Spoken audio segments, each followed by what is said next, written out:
Download करें जनमत Haryana app. कल एसईटी की रिपोर्ट आई और उसके ऊपर कई चीजें रिकमेंडेशन के तौर पर एसईटी ने आखिरी 3 पन्नों पर रखी, पर मुझे ये साझा करते हुए स्नेह है कि जितनी रिकमेंडेशन एसईटी ने साझा करी, ऐसी कोई भी रिकमेंडेशन नहीं है जो प्रदेश के अंदर 2000 हमारी 20-21 की एक्साइज पॉलिसी का पार्ट था।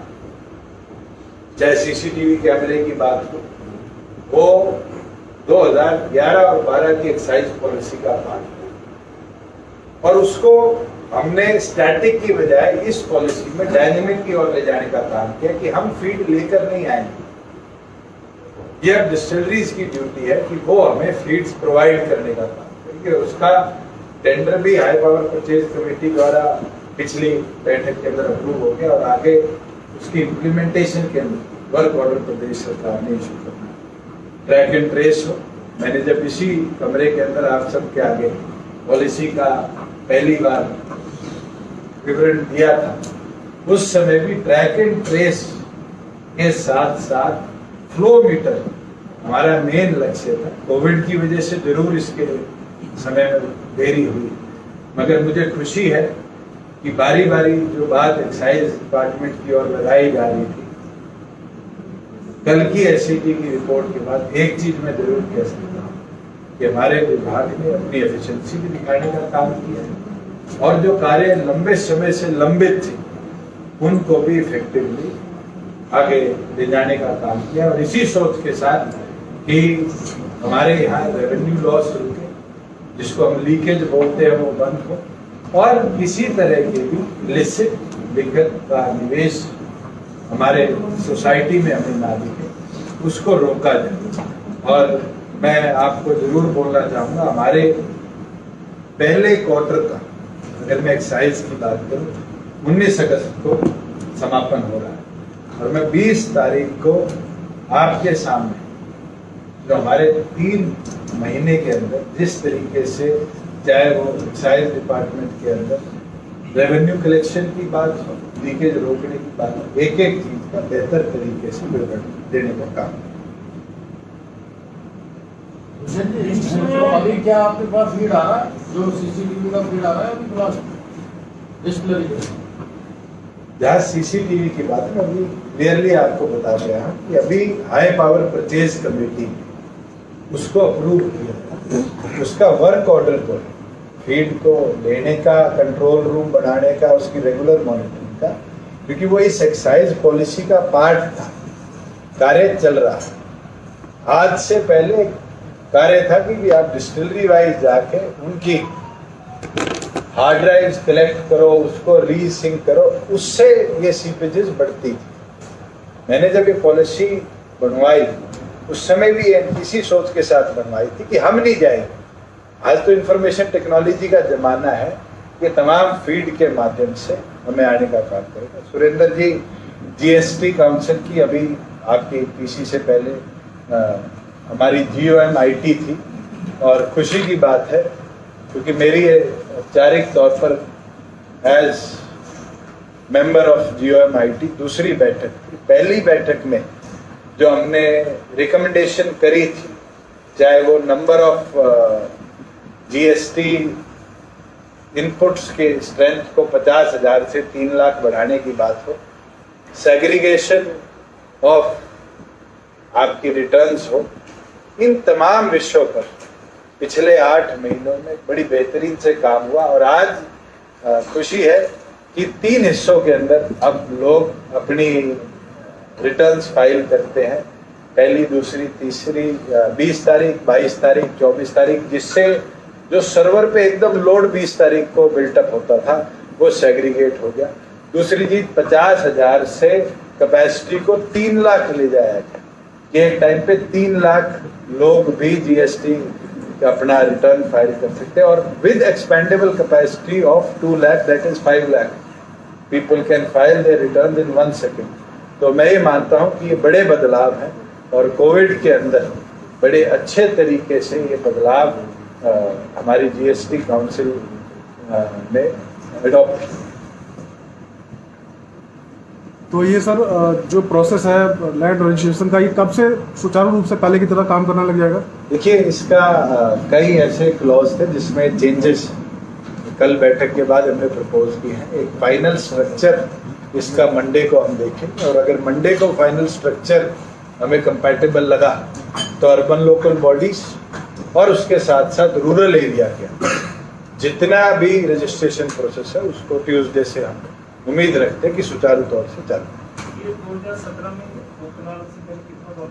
पहले 1 हेक्टेयर था, 2.5 एकड़ उसको कहते हैं, 2.5 एकड़ से 2 कनाल उसको लाया गया था। वो चेंजेस किस सोच के साथ किए थे मैं टिप्पणी नहीं कर सकता, मगर आज के दिन उसी को बेनिफिट की ओर ले जाया गया और उस लूप होल को आज बंद करने की जरूरत है। पहले केवल मात्र खाली जगह को एग्रीकल्चर एरिया दिखाया जाता है, फोन के लिए बात नहीं हुई। उसको कंट्रोल्ड एरिया में एग्रीकल्चर एरिया बोला जाता है। अब उसको एम्प्टी लैंड दिखाया जाएगा। अगर एम्प्टी खाली, अब खाली जो है वो खाली के अंदर एग्रीकल्चर करे, अपना एक कमरा बनाए, वो उस व्यक्ति के डिस्क्रिप्शन को अगर country town planning controlled area में अप्रूव करती है उसके बाद एग्रीकल्चर और खाली जमीन के बीच में अंतर क्या अंतर? मैं आपको अंतर बताता हूँ कि कभी एक कंट्रोल्ड एरिया बनाया जाता है, एक मास्टर प्लान बनाया जाता है, उसके अंदर इंडस्ट्रियल एरिया डिक्लेयर, वो इंडस्ट्रियल एरिया जब तक उसकी CLU ना कराई जाए तो भाई हाथ में वो एग्रीकल्चर एरिया है। उसके अंदर अगर फिर कोई कॉलोनी काटे, कोई अपनी रिहाइश बनाए, उसके लिए भी परमिशन लेनी पड़ती, या तो उसको कंट्री टाउन प्लानिंग NOC दे, नहीं तो वो फ्लैग होगी। ऐसी व्यवस्था अब हम बनाने का काम करेंगे जिससे ये बारी बारी जो कंप्लेंट आ रही कि रूरल एरिया, सबअर्बन एरियाज में, अर्बन लोकल बॉडीज के बाहर वाले एरियाज में बशासतें बस रही है जो कि डेवलपमेंट चार्जेस नहीं भरते, कोई अप्रूव्ड कॉलोनीज नहीं है, और बारी बारी आपने देखा होगा कि निरंतर कंट्री टाउन प्लानिंग उनको तोड़ कर दिया था। ऐसी गरीब आदमी को व्यवस्था झेलनी ना पड़े, उसको धोखाधड़ी के साथ कोई जमीन ना बेचे, ये ना बताकर बेचे कि देख तेरी रजिस्ट्री होगी अब तू मकान बना सकता है, उसको रोकने के लिए ये चेंजेस हम लेकर आ रहे हैं। उसको फिर एम्प्टी एरिया डिक्लेयर करने का जो भी एग्रीकल्चर आज वहाँ कर रहा है वो एग्रीकल्चर एरिया है, मगर अगर वो किसी और डेवलपमेंट अथॉरिटी के पास इशू हो गया, फॉर एग्जांपल आजकल एक नया कॉन्सेप्ट है टाउन प्लानिंग का, मिक्स्ड लैंड यूज। तो मिक्स्ड लैंड यूज के अंदर आप कमर्शियल एक्टिविटी भी कर सकते हो, इंडस्ट्रियल एक्टिविटी भी कर सकते हो, रेजिडेंशियल एक्टिविटी भी कर सकते हो, IT हब भी बना सकते हो।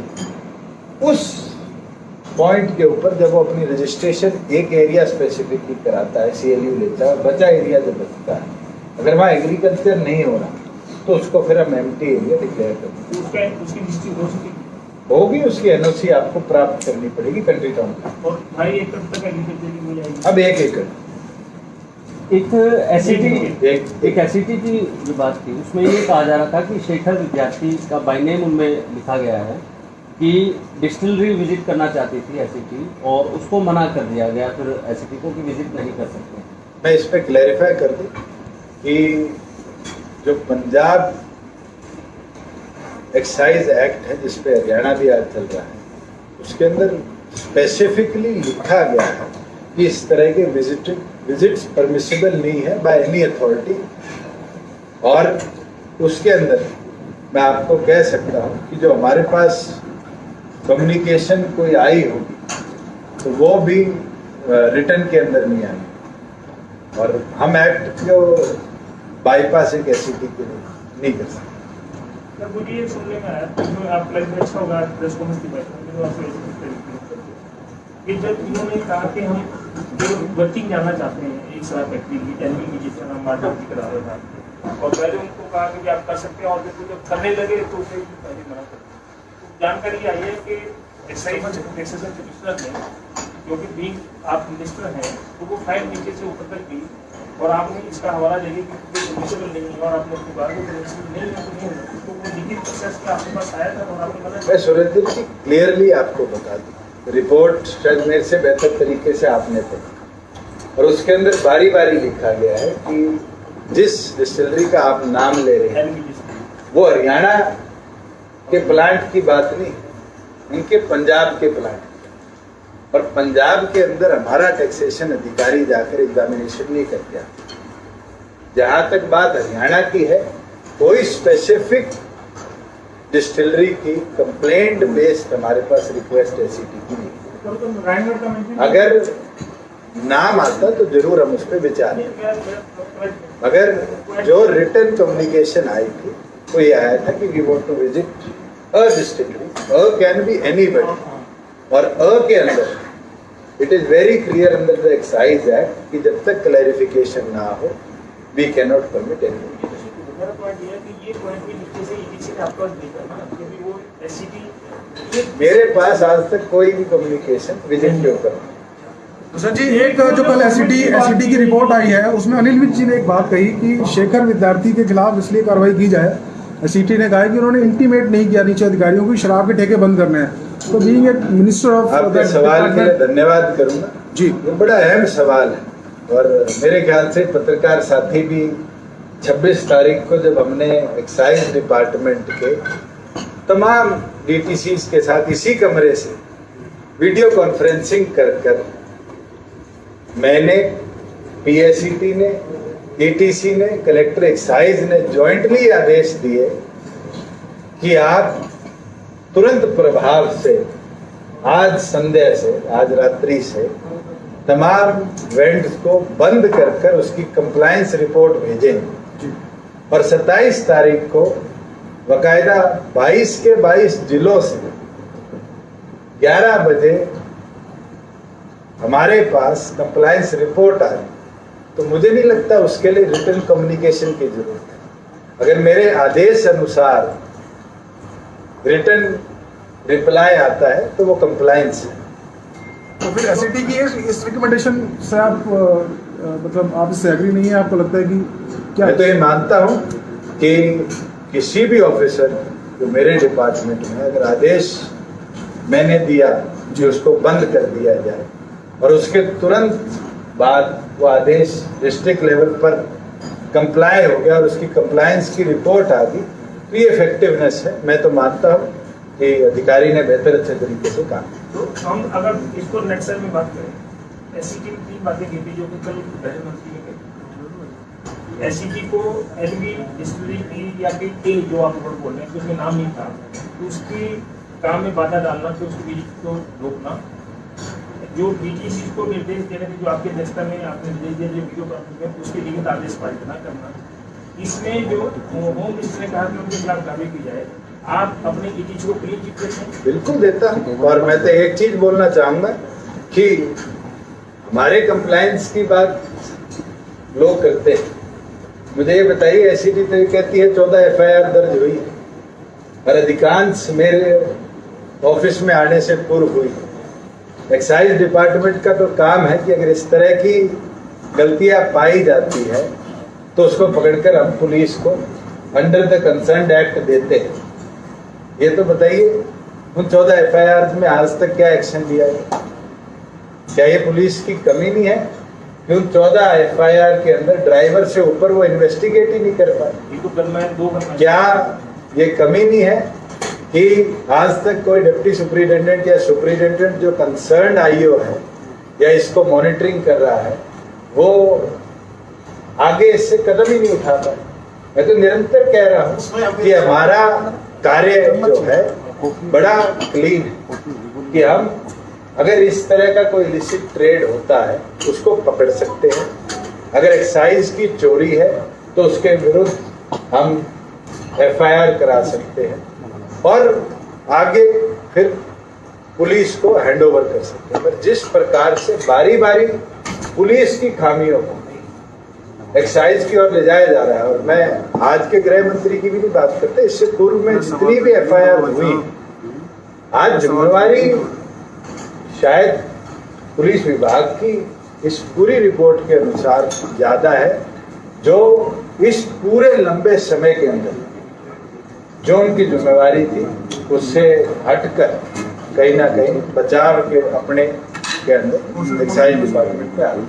ये मंत्री ने जो रिकमेंडेशन की है इसकी विजिलेंस ब्यूरो से जांच होनी चाहिए, जो उन्होंने आक्षेप लिया है, जैसे ये पीटीसी पर लिया, तो आप क्या मैं तो ये बोलता हूँ, पहले तो जो 14 FIR है उसकी तो जांच वो करवाए कि आज तक 14 FIR के अंदर एक ड्राइवर से ऊपर उनका डिपार्टमेंट इन्वेस्टिगेट क्यों नहीं कर पाया। हमने तो बकायदा चाहे सेल हो चाहे हमारे किसी अधिकारी ने परमिट इशू करे, हमने तो उनके खिलाफ भी इंक्वायरी करी और इफेक्टिवली अगर कोई गलती करता है तो उसके खिलाफ एक्शन भी लेने का काम। अब जो डिप्टी सिंह साहब के तौर पर हम अंत में आ गए हैं, एसीटी के 2 पार्ट चले, एक पुलिस का चला, एक एक्साइज का चला। होम मिनिस्टर ने अपना भी कहा कि जो पुलिस ने कार्रवाई नहीं की मैं उनका कुछ विचार नहीं करता, बिना पुलिस के मिली भगत के और एक्साइज की मिली के खिलाफ एक होते हुए तौर पर भी सकती, उनके खिलाफ हम कार्रवाई करेंगे। लेकिन आबकारी विभागों पर एसीटी ने कहा कि आपके डीटीसी ने जो 2 साल से ज़्यादा का आप बकरी विधि को डिस्ट्रॉय नहीं किया, जो आपकी विधि जो एसीटी में बताई कि कोलिजन था एक्साइज वालों का, जो निचले अधिकारी थे, ऑफिसर्स का और पुलिस का, जिसकी वजह से शराब की अवैध बिक्री होती थी तस्वीर। इस एससीटी की रिपोर्ट में एक्साइज के ऊपर जो भी टिप्पणियां हुई हैं, मैं आपको पॉइंट बाय पॉइंट ले लूं, क्या आपसे सहमत आपको पॉइंट बाय पॉइंट ले लूं। पहली टिप्पणी ट्रैक एंड ट्रेस लगाया है, क्या 2020-21 की पॉलिसी जो पीछे पार्ट के जो मैंने रिपोर्ट आपको कमेटी की रिपोर्ट भी बता देता हूँ मैं। इसके अंदर जो सुझाव भी दिया और वो किया कि 3 माह के अंदर नष्ट कर दी जाए। एक प्रोसेस है कि जो भी इस तरह की लिसिट अल्कोहल पकड़ी जाती है उसको नष्ट किया जाए, और उसका मैं आपको एक नोटिफिकेशन भी मुहैया करा दूंगा कि हमने स्वयं नवंबर के अंदर एक पत्र लिखा था कि जिस डेट तक पिछला जितना स्टॉक भी आता है उसको सारे को नष्ट किया जाए, जिसके रिटर्न के अंदर भी एसीटी ने ऑब्जर्वेशन ली है कि उससे पुराना स्टॉक नष्ट हो गया। जो स्टॉक अप्रैल के अंदर नष्ट होना था, अब कोरोना के अंदर तो व्यवस्था क्या थी आपको मेरे से बेहतर पता है, उस कोरोना काल के अंदर क्यों नहीं नष्ट हुआ इसके ऊपर तो मैं टिप्पणी नहीं करूँगा, पर ऑन रिकॉर्ड ये जरूर बता सकता हूँ कि जो लास्ट ईयर जुलाई तक का स्टॉक था उसको हमारे डिस्ट्रिक्ट वाइज रिपोर्ट के अनुसार नष्ट कर दिया गया है। उसके बाद का जो स्टॉक अप्रैल में आकर नष्ट होना था वो क्या बिंदु है, मुझे लगता है मेरे से बेहतर आप उसके ऊपर ये बताएंगे और कुछ बिंदु बता हम फिर मैं रिकमेंडेशन पे जाऊंगा। आप कहोगे वो तो रिकमेंडेशन आपने पहले तो आपने जो आपका इस रिएक्शन सारे आया रिपोर्ट है, को किस तरह से लेते हैं? जो आपका रिएक्शन आया है उससे ये पुलिस वर्सेस आबकारी डिपार्टमेंट हो गया, और गृह मंत्री ये कह रहे हैं कि जो पुलिस के लोगों ने गलत जांच की है, ट्रक के ड्राइवर है उनको बचाया है, उनके खिलाफ भी हम कार्रवाई करेंगे। मैं तो आपको लास्ट विधानसभा सेशन के अंदर पारित एक्ट से पहले भी अवगत करा चुका, पर हमने तो उस एक्ट में बदलाव इसलिए लाने का काम किया था कि सख्ती बरती जाए, ड्राइवर तक इन्वेस्टिगेशन को ना रोका जाए। जो ड्राइवर खेल है इसको समाप्त कर ऊपर तक भी सीडीओ को लेकर जाया जाए, और इसीलिए जो 5 रुपए 500 5000 का जुर्माना था उसको बढ़ाकर 5 लाख किया गया। तीसरी बार के ऊपर लाइसेंस कैंसिल तक करने की भी प्रावधान हमने दिए। आगे क्या इंक्वायरी हुई है, क्या रिपोर्ट पुलिस द्वारा सबमिट गई है, एक्ट के द्वारा उनने क्या कदम उठाए, इसका विवरण मेरे से बेहतर पुलिस महकमा देगा।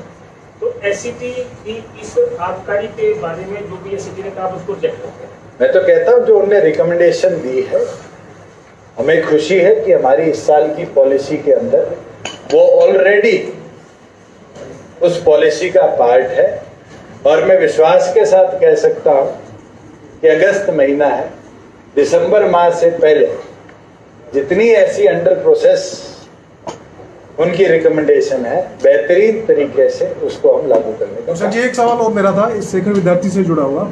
अनिल विज ने कहा कि एससीटी ने एक तो ये कहा कि उन्होंने शराब के ठेकों को बंद कराने की इंटीमेशन नहीं देनी चाहिए, दूसरा उन्होंने कहा कि एक वो डिस्टिलरी का विजिट करना चाहते थे। इन दोनों चीजों का मैं जवाब पहले ही दे चुका हूँ। नहीं उसमें विजिट कर सकते नहीं कर सकते, क्या नियम क्या कहता है?